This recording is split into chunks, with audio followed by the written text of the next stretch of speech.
Popsicle podcast. Today with me is Ashish Shah. He's an educator and an edupreneur with a whole lot of experience in teaching. And sir, I welcome you to the podcast. कैसे हैं आप? Yes, बहुत बढ़िया स्पर्श. आप कैसे हो? बस सर एकदम मजे में. तो आज हम लोग बात करने वाले हैं पर्सनल सेविंग्स के बारे में, बिकॉज मैंने ये देखा है कि किसी भी बैकग्राउंड के अंदर इन जनरल इट इज एक मनी को लेके एक खराब माइंडसेट के अंदर जाते हैं कि ज्यादा पैसे होना एक बुरी बात हो गई है. जैसे कि अगर कोई नई गाड़ी ले एक यंग उम्र के अंदर, तो it is almost like a bad thing which I don't understand. तो आज सेविंग्स के बारे में बात करेंगे, because everybody will eventually retire and they need money when they do so. So चलिए फिर शुरू करते हैं. तो सबसे पहले बात करते हैं सेविंग्स के बारे में.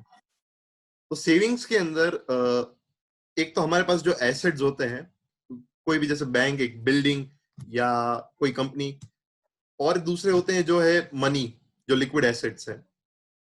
तो सर जो सेविंग्स, जब भी हम सेविंग्स की बात करते हैं तो उसके अंदर सबसे इंपॉर्टेंट क्या होता है कि why is like various types of assets important? हाँ स्पर्श, बढ़िया क्वेश्चन है. अब जैसे लोगों को सबसे बड़ी मेरे हिसाब से तो हिंदी फिल्म का एक डायलॉग है, वो मुझे बहुत पसंद है. वो डायलॉग है, माल है तो मोहब्बत है, माल खत्म मोहब्बत खत्म. Yes. तो मोहब्बत को जिंदा रखने के लिए विटामिन एम की जरूरत है.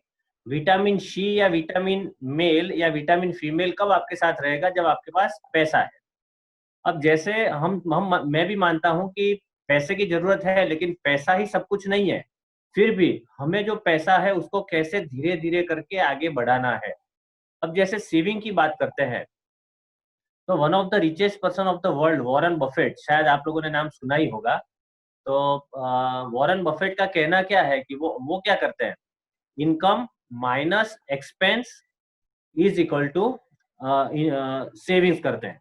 लेकिन हमें क्या करना चाहिए, इनकम माइनस सेविंग्स, और जो बचे उसमें हमें स्पेंड करना चाहिए. अब दो तरह की स्पेंडिंग हो सकती है. एक हो सकती है नेसेसिटी और एक हो सकती है लग्जरी. कोविड-19 की वजह से सबको पता चल गया है कि सेविंग की जरूरत है, पैसे की जरूरत है, लेकिन उसको कहाँ इन्वेस्ट किया जाए. तो जैसे आपका क्वेश्चन था कि पैसे की क्या अहमियत है, वो तो सबको पता ही है, लेकिन हमें करना क्या है, हमें ये करना है कि जो पैसा है उसको कहाँ पे इन्वेस्ट करेंगे तो हमें अच्छा रिटर्न मिलेगा. तो पैसे में सबसे पहले आपको ध्यान रखना है कि जब आप पैसा इन्वेस्ट करते हो तो आपको ये भी ध्यान रखना है कि उसमें रिस्क कितना है. अगर आप कम low risk low profit and high risk high return, तो आपको ये भी ध्यान रखना है, आपको बैलेंस करना है. शायद मेरे दादाजी ने मुझे बताया था कि अगर कोई 1 रुपये की 3 अठन्नी दे रहा है, अठन्नी आप समझ रहे हो, 50 पैसा, 1 रुपये में 2 ही अठन्नी आती है. अगर 3 अठन्नी कोई दे रहा है, इसका मतलब है आप कहीं ना कहीं फंसने वाले हो. तो आपको सेविंग में सबसे पहले ध्यान रखना है कि कहाँ पे आप इन्वेस्ट करेंगे. बिल्कुल सर. तो उसी बात को कंटिन्यू करते हुए कि इन्वेस्टमेंट यूजुअली, अगर हम जैसे हमारा जो स्केल है जो 18 से 25 का है, वो इतना केपेबल नहीं है कि वो कुछ बड़ा, मतलब इन द सेंस कि उनके पास बहुत हाई कैपिटल हो, क्योंकि अर्निंग का कोई पोटेंशियल अभी है नहीं. और usually parents wouldn't trust their kids with land masses at the moment. So suppose I save 5,000 rupees per month, तो अब मैं वो पैसे को एक तिजोरी के अंदर बंद करके क्यों नहीं रख सकता? क्या वो एक सेविंग नहीं है? बहुत बढ़िया बात है. अब ये जो कुछ हम बात करने वाले हैं वही मीथ की बात कर रहे हैं. किसी के माइंड में जो मान्यता हो गई है कि पैसे का ये है वो है, तो उसकी हम बात क्लियर करने की कोशिश करेंगे. मैं एग्जांपल लेता हूँ. 2000 के आसपास, जब 2000, I am talking of year 2000, जब आपकी बर्थ ईयर थी, उस टाइम की बात करता हूँ मैं. उस टाइम एमबीए का जो कॉलेज की फीस थी, वो करीबन फीस का अमाउंट था करीबन उस टाइम 2 लाख रुपया प्रति साल था. फीस मैं कह रहा हूँ 2 साल की. राइट. उस टाइम जॉब मिल रही थी, वो भी 2 से 2.5 लाख के आसपास मिल रही थी. तो अब हुआ क्या है कि अभी 2020 में अगर आप अच्छी एमबीए कॉलेज में जा रहे हो तो उसकी फीस 15 से 20 लाख रुपया हो गई है, सैलरी लेकिन उससे 6 से 8 लाख ही हुई है। तो आप समझ सकते हो, जो चीज 2 लाख वाली 20 लाख यानी 10 टाइम्स हो गई है, लेकिन आपकी जो जॉब सैलरी थी वो 3 लाख, 2-3 लाख वाली करीबन 7-8 लाख से शुरू होती है। तो इसका मतलब है, हमारा सबसे बड़ा दुश्मन कौन है? हमारे सबसे बड़े दुश्मन दो है, एक हम खुद और दूसरा इन्फ्लेशन। इन्फ्लेशन यानी कि महंगाई। तो जैसा आपने बताया कि आप, अगर आपके पिताजी ने आपके बर्थ ईयर पे जब आपका बर्थ ईयर था, अज्यूम कर लेते हैं कि 2000, तो ईयर 2000 में अगर आपके पिताजी ने 1 लाख रुपया अपने तिजोरी में रखा होता और आज 2020 में वो निकालते, तो कितना निकलता? उतना ही। उतना ही निकलता। 1 लाख रुपया डाला था 2000 में, तो अभी भी 2020 में वो निकालेंगे तिजोरी में तो भी 1 लाख ही मिलेगा। लेकिन तो उसमें हुआ क्या? अब उस टाइम जो 1 लाख रुपए में सोना, एक एग्जांपल लेते हैं, गोल्ड की बात सबको पता होगी इसलिए मैं बात कर रहा हूँ। गोल्ड उस टाइम मिल रहा था करीबन 3000 रुपीज पर 10 ग्राम। अभी गोल्ड का प्राइस कितना हो गया है? करीबन 45,000। तो आप समझ सकते हो उस टाइम 1 लाख रुपए में कम से कम 33 तोला सोना आता था। अभी हार्डली 2 तोला यानी 20 ग्राम सोना आपको लेना है, 20 से 25 ग्राम, तो 1 लाख रुपया चाहिए। Right right. तो ये अंतर क्यों है? क्योंकि इन्फ्लेशन की वजह से ये अंतर आया है। तो अगर आप तिजोरी में रख रहे हो तो मेरे हिसाब से बहुत बड़ी गलती कर रहे हो। आपको पैसा तिजोरी में नहीं रखना है, वहां पे रखना है जहां पे ये पैसा ग्रो हो जाए। दूसरा एग्जांपल मैं लेने की बात करता हूँ। ये एक पेन की बात करते हैं। ये एक नॉर्मल पेन है क्रॉस का, एग्जांपल के तौर पे ये 2000 रुपये का है। अभी अगले साल ये पेन 2000 में मिलेगा, सेम मॉडल नहीं मिलेगा। महंगाई की वजह से ये पेन एग्जांपल के तौर पे 2200 में मिलेगा। तो इसका मतलब मैं आज 2000 रुपये का पेन खरीद सकता हूँ, लेकिन अगले साल मुझे यही पेन खरीदना है तो 2200 रुपया चाहिए। तो अगर मेरा पैसा ग्रो नहीं करेगा तो ये पेन मैं खरीद नहीं पाऊंगा। तो इसीलिए आपको राइट। वहां पे इन्वेस्ट करना है जहां पे ग्रो होता है। अब बात करते हैं सेविंग बैंक की। सेविंग, आपको पता ही है करीबन 14 नेशनलाइज बैंक है, बहुत सारे मर्जर और वो होके अभी करीबन 14 नेशनलाइज बैंक हो गई है। Right right. करीबन 11 से ज्यादा प्राइवेट बैंक है, एचडीएफसी, कोटक, आईसीआईसी, और उसके अलावा फॉरेन बैंक है, एचएसबीसी, डॉइचे बैंक एक्सेट्रा। अब बात करते हैं सेविंग बैंक की। एसबीआई जो सबका चहीता या सबसे ज्यादा जिसकी ब्रांचेज है वो एसबीआई है, स्टेट बैंक ऑफ इंडिया। उसका अभी इंटरेस्ट रेट, मैं सिर्फ बात कर रहा हूँ सेविंग बैंक की, सेविंग बैंक का उसका इंटरेस्ट रेट है 2.75%। इसका मतलब है कि सिर्फ 3.25% आपको एक साल के लिए देते हैं। उसका एफडी का रेट देखोगे आपके 1 साल, 2 साल, 3 साल का, तो वो है करीबन 4 से 4.25%। तो आप समझ सकते हो कि कितना बड़ा डिफरेंस राइट राइट। हो गया है। राइट। तो अब बात करते हैं करंट अकाउंट की। ये कोई भी नेशनलाइज्ड बैंक करंट अकाउंट में कोई पैसा इंटरेस्ट नहीं देती है। सिर्फ कोटक बैंक या कोई प्राइवेट बैंक है वो आधे % से लेके 1% पे वो पैसा देती है, तो वो भी हमारे लिए जरूरी नहीं है। राइट। अब तीसरा जो रहा वो है फिक्स डिपॉजिट यानी कि एफडी अकाउंट। तो एफडी अकाउंट में हम वो जो पैसा है वो हम करीबन, अभी जैसा मैंने आपको बताया, एसबीआई की डिपॉजिट रेट है 4.40% यानी 4.25%। और अगर आप प्राइवेट बैंक में जाओगे आईसीआईसी और वहीं पे, तो वहां पे 6.25% है। तो आपको समझ में आना चाहिए कि 2.25% पे सेविंग बैंक में रखना है, आधे % में प्राइवेट बैंक में करंट अकाउंट में रखना है, या फिर 6-6.5% में एफडी में रखना है। जो बेसिक एम होना चाहिए, जो हमारी मॉनेटरी एसेट्स का होना चाहिए, वो तो यही है कि हमारा जो पैसा है वो इन्फ्लेशन को आउटग्रो हो। मतलब वो 5,000 रुपए की वैल्यू 5,000 जितनी ही रहे इन द फ्यूचर एटलीस्ट। सही बात है। तो उसके लिए क्या करना पड़ेगा? हमारे पास बहुत सारे इन्वेस्टमेंट एवेन्यूज है। जो कुछ इन्वेस्टमेंट एसेट क्लास है वो फिक्स इनकम इन्वेस्टमेंट रिटर्न्स है, और कुछ एसेट क्लास है वो वेरिएबल है। मैं बारी बारी बात करता जाऊंगा। एक है आपका सेविंग बैंक अकाउंट या करंट बैंक अकाउंट या बैंक एफडी। दूसरा हो जाएगा आपका डेट मार्केट, उसमें bonds, government bonds, RBI bonds, private bonds, corporate bonds आएगा। तीसरा है म्यूचुअल फंड डेट सेगमेंट। चौथा है पोस्ट ऑफिस, जहां पे आप रिकरिंग डिपॉजिट और वो सब कर सकते हैं। पांचवा जो है वो है इंश्योरेंस। तो ये 5 जगह पे जो आपका पैसा है वो सेम अमाउंट में बढ़ेगा। इसमें आप पीपीएफ, इंदिरा विकास पत्र और वो सारी चीज भी आप ऐड कर सकते हो। वहां पे मोटा मोटी अगर ब्रॉडली बात करें तो करीबन 6% से लेके 7.5% के आसपास इसका रिटर्न बैठता है। जो second type of investment asset class है वो है वॉलेटाइल। वॉलेटाइल में मेजर 3 चीज है। एक है स्टॉक मार्केट, शेयर मार्केट, दूसरा है करेंसी एंड कमोडिटी मार्केट, तीसरा है प्रॉपर्टी मार्केट। ये तीन एसेट क्लास है जिसमें रिटर्न्स वॉलेटाइल है, यानी ज्यादा हो सकते हैं, कम हो सकते हैं।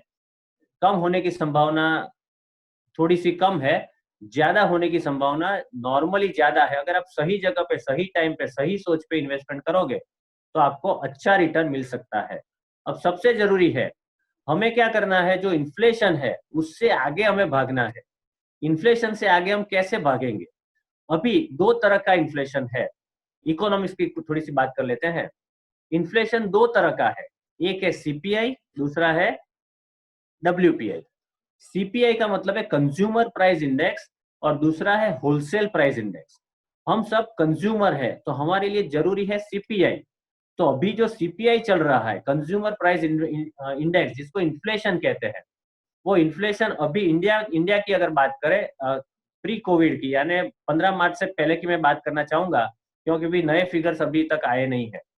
तो 15 मार्च से पहले की बात करें तो लास्ट ईयर की अगर हम बात करें, लास्ट करस्पॉन्डिंग ईयर 12 मंथ्स, तो उसका सीपीआई वो करीबन 6.5 से 7% था।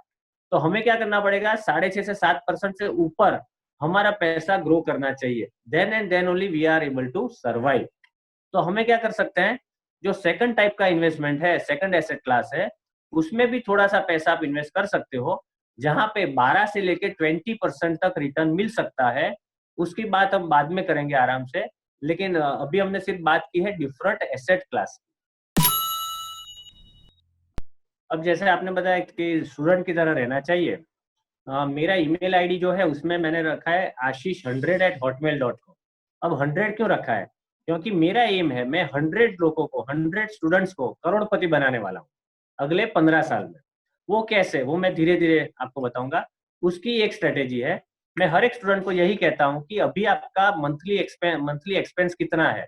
तो हो सकता है कि as a depending upon different type of students, normally मैंने जो मेरे पास करीबन अभी 300-400 स्टूडेंट का डेटा है, उसके हिसाब से मैंने चेक किया। तो अगर कोई आउटसाइडर से अहमदाबाद में आता है और रहता है और कॉलेज फीस छोड़ के, उसका मंथली खर्चा है करीबन 6,000 से लेके 11,000 तक। Right, you can correct if anything is different. Right. तो मेरे हिसाब से हाँ, अप्रोक्सीमेट 6,000 से लेके 11,000 तक का डिफरेंट खर्चा है। आप कितने दूर रहते हो, खाने का खर्चा क्या है, ट्रांसपोर्टेशन क्या है, वगैरह वगैरह। तो मैं क्या कहता हूँ कि अगर आपकी, जैसे आप इंजीनियर हो जाते हो, एमबीए हो जाते हो, बीकॉम हो जाते हो, ग्रेजुएट हो जाते हो, तो आपके पास कहीं ना कहीं आप जॉब करोगे या बिजनेस करोगे, तो आपके पास इनकम होगी। तो जैसे इनकम आए तभी भी आपको पहला या दूसरा ही सैलरी अपने ऊपर खर्च करना है। पार्टी करनी है, दोस्तों को बुलाना है, मूवीज देखने हैं, आइसक्रीम खाना है, नए कपड़े लाने हैं, नया मोबाइल लाना है, वगैरह वगैरह। लेकिन मैं बेट के साथ कह सकता हूँ आप भी नहीं वो खर्च कर पाओगे, क्योंकि आपको पता चलेगा कितनी मेहनत से आपने वो पैसा कमाया है, इसीलिए आप वो नहीं कर पाओगे। फिर भी करते हो तो कर लो। अब तीसरी सैलरी से आपको क्या करना है? तीसरी सैलरी से आपको वही करना है जो आप अभी तक कर रहे थे। इसका मतलब है आपका जो खर्चा था 6,000 से लेके 11,000 तक का पर मंथ, उतने ही खर्चे में आपको आपका लाइवलीहुड करना है, यानी उतना ही खर्चा आपको करना है पर मंथ। भले आपकी सैलरी 20,000 है, 30,000 है, 40,000 है, 50,000। अब जैसे आपने आप एग्जाम्पल के तौर पे एज एन इंजीनियर, एमबीए या बीकॉम, आपको जॉब मिल रही है 15,000 से 25,000 के बीच में स्टार्टिंग। तो जो पैसा है उसमें से आपको आपका खर्चा 8 या 10,000 रुपया है वो निकाल देना है। एग्जाम्पल के तौर पे हम 9-10,000 रुपये खर्चा लेते हैं और आपकी सैलरी 25,000 है, तो 15,000 जो है वो आपको घर पे भिजवाने की जगह आपको क्या करना है, उनको इन्वेस्ट करना है। There is a difference between saving and investment. Saving का मतलब है बचत और इन्वेस्टमेंट का मतलब है रोकाण। अब इन्वेस्टमेंट का मतलब है कि कहाँ पे आप इन्वेस्ट करोगे कि आपका पैसा ग्रो होगा। तो हमें यही करना है कि आपका पैसा इन्फ्लेशन से आगे भागेगा, तो ही आप इस फाइट में जीत पाओगे। सबसे पहले हम अगर सारे जो नॉन वोलेटाइल सेक्टर है उसके अंदर सबसे पहले अगर डिबेंचर्स की बात करें सर, तो डिबेंचर और गवर्नमेंट डेब्ट बॉन्ड्स ये क्या होते हैं, ये गवर्नमेंट कब कब इशू करती है और इसमें रिटर्न्स क्या क्या हो सकते हैं? अब जैसे कंपनियों को कुछ पैसे की जरूरत है, तो कंपनी डेट मार्केट में आ सकती है या इक्विटी मार्केट में आ सकती है। अब डेट मार्केट का मतलब है लोगों के पास से, जैसे हम बैंक में पैसा इन्वेस्ट करते हैं, एफडी करते हैं, उसी तरह हम कंपनी में एफडी भी कर सकते हैं, तो आपको फिक्स रिटर्न मिलेगा। दूसरा ऑप्शन है कंपनी डिबेंचर्स ऑफर करेगी। डिबेंचर्स का मतलब है जो डेट मार्केट का एक इंस्ट्रूमेंट जिसको कहा जाता है, वो डेट मार्केट का मतलब है कि वो डिबेंचर्स इश्यू करेगी, बॉन्ड इश्यू करेगी, जिसके ऊपर आपको फिक्स रिटर्न मिलेगा। अब कंपनियों को पैसा चाहिए, एज ए इन्वेस्टर हम बैंक में पैसा देते हैं 6 या 8% पे एफडी पे, डिपेंडिंग अपॉन टाइम पीरियड। अब कंपनी क्या करती है, बैंक से पैसा उठाती है, उनको बैंक को मिलता है 12-14% पे। तो कंपनियों ने क्या सोचा कि बैंक को बीच में से निकाल देते हैं, इन्वेस्टर और कंपनी दोनों एक दूसरे से मिल जाते हैं। तो कंपनी क्या करती है, कंपनी 10% के बॉन्ड्स इश्यू करती है। अब इन्वेस्टर को भी 10% मिलता है, तो इन्वेस्टर क्या करेगा, ये कंपनी इश्यू करेगी बॉन्ड, तो इन्वेस्टर के सामने इन्वेस्टर वो पैसा इन्वेस्ट करेंगे, पैसा देंगे कंपनी को, तो दोनों को विन विन सिचुएशन होके 10% इनको मिलता है, इन्वेस्टर को, कंपनी को 10% पे बोरोइंग मिलता है। तो ये भी एक आप इन्वेस्टमेंट कर सकते हैं। लेकिन डिबेंचर्स में आपको ध्यान रखना है कंपनी प्रमोटर्स कौन है, कंपनी का ट्रैक रिकॉर्ड क्या है, और तीसरा इंपॉर्टेंट जिसको रेटिंग बोलते हैं, रेटिंग शायद आपको पता ही होगा।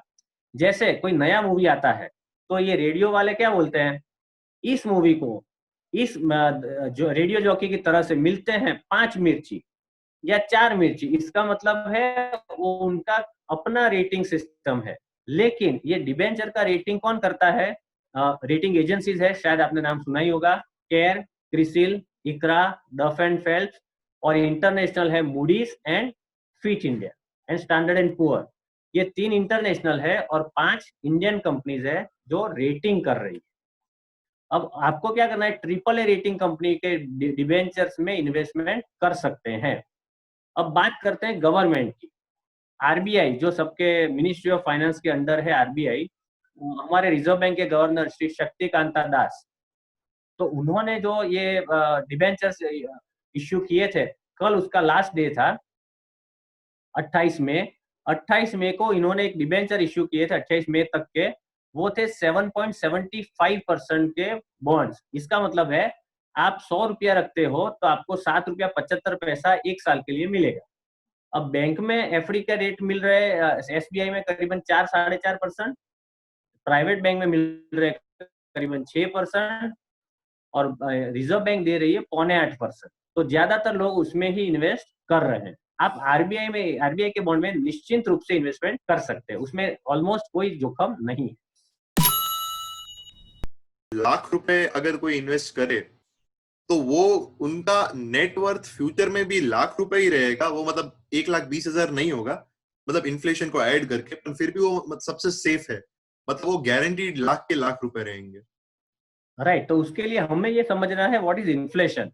इन्फ्लेशन में 2 तरह के रेट है, जिसको कहते हैं real rate of return and nominal rate of return. एक मैं बात करना चाहूंगा, एग्जाम्पल के तौर पे ये एक मार्कर पेन है, ये 20 रुपये का आता है, 20 रुपीज। अब ये पेन, ये सेविंग का मतलब क्या है, मैं ये पेन नहीं खरीद कर रहा हूं, मैं ये 20 रुपया इन्वेस्ट कर रहा हूं। तो अगर अगले साल मुझे ये पेन खरीदना है, तो मुझे वही पैसे से पेन खरीदना चाहिए। अब एग्जाम्पल के तौर पे करीबन 8% इसका इन्फ्लेशन गिन लेते हैं, और मैंने जो इन्वेस्टमेंट किया है वो करीबन 10% पे किया है। तो इसका मतलब है मेरा 20 रुपया 22 रुपया हो जाएगा, 10% ऐड कर देते हैं, 20 रुपीज पे 10% का मतलब है 2 रुपीज, तो 22 रुपीज हो जाता है। और ये पेन है, इसके ऊपर सिर्फ 8% इन्फ्लेशन होता है, तो 20 रुपये का 8% गिन लेते हैं तो 1 रुपया 60 पैसा हो जाता है। तो 21 रुपया 60 पैसे के लिए मैं खरीद सकता हूँ, और मेरे पास बैंक से आने वाले हैं 22 रुपए, फिर भी मेरे पास 40 पैसा बचता है। सो जब जो 2% है वो दैट इज नॉमिनल रिटर्न, और उसमें से इन्फ्लेशन निकाल लेते हैं तो वो हो जाता है रियल रिटर्न। इसका मतलब है 10% इन्फ्लेशन था, जिसको नॉमिनल रिटर्न, जिसको रियल नॉमिनल रिटर्न कहते हैं, उसमें से 8% हम माइनस कर देते हैं, तो 2% जो बचता है वो रियल रिटर्न है। तो मैं अपने इन्वेस्टर से, अपने स्टूडेंट फ्रेंड से इतना ही कहना चाहूंगा कि आपको वहीं पे इन्वेस्टमेंट करना चाहिए जहां पे आपका रियल रिटर्न ज्यादा और एटलीस्ट 0 से ऊपर होना चाहिए। जो हमने जो बात की कि ये जो गवर्नमेंटल बॉन्ड्स हैं या फिर अलग अलग जो गवर्नमेंट या फिर जो स्कीम्स जो कंपनीज देती है, जैसे आपने कहा कि AAA जो रेटिंग है उनके पास अगर जाना चाहिए, तो ऐसे और कौन से इंस्टीट्यूशंस हैं जहां से हाई रिटर्न वैल्यू मिल सकती है? राइट, अब जैसे मैंने आपको बताया, हाई रिटर्न हाई रिस्क है। जहां पे आपको ज्यादा पैसे की लालच है, वहां पे थोड़ा सा रिस्क बढ़ जाता है। राइट, एग्जाम्पल मैं देना चाहता हूँ। सपोज SBI में एग्जाम्पल के तौर पे 3% सेविंग बैंक रिटर्न है, ICICI बैंक में 4% है, और कोई कोऑपरेटिव बैंक है, मे बी महसाणा नागरिक कोऑपरेटिव बैंक, वहां पे 5% रिटर्न है सेविंग का। SBI 3% है, ICICI 4% है, और महसाणा नागरिक कोऑपरेटिव बैंक में 5% है। तो अब क्या होगा, तो लोग क्या करेंगे, ज्यादातर के आप स्पर्श कहाँ पे जाओगे, 3%, 4% या 5%? 5% के लिए बिल्कुल 5%. Now, what are the chances of default of cooperative bank compared to ICICI and SBI? थोड़ा ज्यादा रहेगा because they are national banks, तो राइट, थोड़ा नहीं, बहुत ज्यादा रहेगा। इसलिए लोग प्राइवेट बैंक में नहीं, कोऑपरेटिव बैंक में नहीं जाएंगे। यहां तक आप चेक करोगे तो पिछले इतने सालों में ज्यादा से ज्यादा more than 20-30% banks has been closed. जितने भी बैंक है उसमें से 20, उस टाइम की मैं बात कर रहा हूँ, हर्षद मेहता स्कैम से लेके केतन पारेख के स्कैम से लेके, जहां पे मॉनिटरिंग स्ट्रांग नहीं है, आपका पैसे का कंट्रोल एंड मॉनिटरिंग नहीं है, वहां पे ज्यादा दिक्कत है। और बहुत सारी कोऑपरेटिव बैंक ऐसी भी है कि वो बहुत बढ़िया काम कर रही है, फिर भी ओवरऑल लोग कोऑपरेटिव बैंक के पास कम जाएंगे। ज्यादा से ज्यादा हमें जाना चाहिए private bank, may be ICICI और कोटक, या फिर we can go for SBI। So वो आपका इन्वेस्टर का चॉइस है। तो आपको ये रिस्क भी समझना चाहिए कि कहाँ पे आप इन्वेस्ट कर रहे हो और उसका क्या रिटर्न मिल सकता है।